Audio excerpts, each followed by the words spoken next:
హీరోయిన్లు పెళ్లాడటం, విడాకులు తీసుకోవడం చాలా కామన్ అయిపోయింది. తాజాగా విడాకుల జాబితాలోకి నందితా దాస్ కూడా చేరింది. భర్తతో 7 ఏళ్లు కాపురం చేసి 6 ఏళ్ల బాబు ఉన్నప్పటికీ ఇద్దరి మధ్య విభేదాలు పెరగడంతో విడాకులు తీసుకోవాలని డిసైడ్ అయ్యారట. ఈ విషయాన్ని స్వయంగా నందితా దాస్ చెప్పడం విశేషం. 2002లో మొదట సౌమ్య సేన్ అనే వ్యక్తిని పెళ్లి చేసుకుంది. దాదాపు 5.5 సంవత్సరాల పాటు అతడితో కాపురం చేశాక మనస్పర్ధలు రావడంతో 2007లో అతడికి విడాకులిచ్చింది.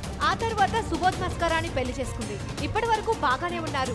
వీరి ప్రేమకు ప్రతిరూపంగా 6 ఏళ్ల బాబు కూడా ఉన్నాడు. కానీ ఇద్దరి మధ్య గ్యాప్ పెరగడంతో కలహాల కాపురం చేసే బదులు విడిపోయి కొడుకు పట్ల బాధ్యతగా మసులుకుందాం అని నిర్ణయించుకున్నారట.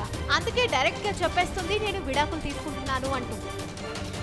కుదిరితే కామెంట్ పెట్టండి. ఇలాంటి ఇంట్రెస్టింగ్ బ్రేకింగ్ బిగ్ న్యూస్ మాకు తెలిసిన వెంటనే మీకు తెలియజేస్తాం. దీనికి మీరు చేయవలసిందల్లా ఇక్కడ కనిపిస్తున్న సబ్స్క్రైబ్ బటన్ ని నొక్కి సబ్స్క్రైబ్ అవ్వండి.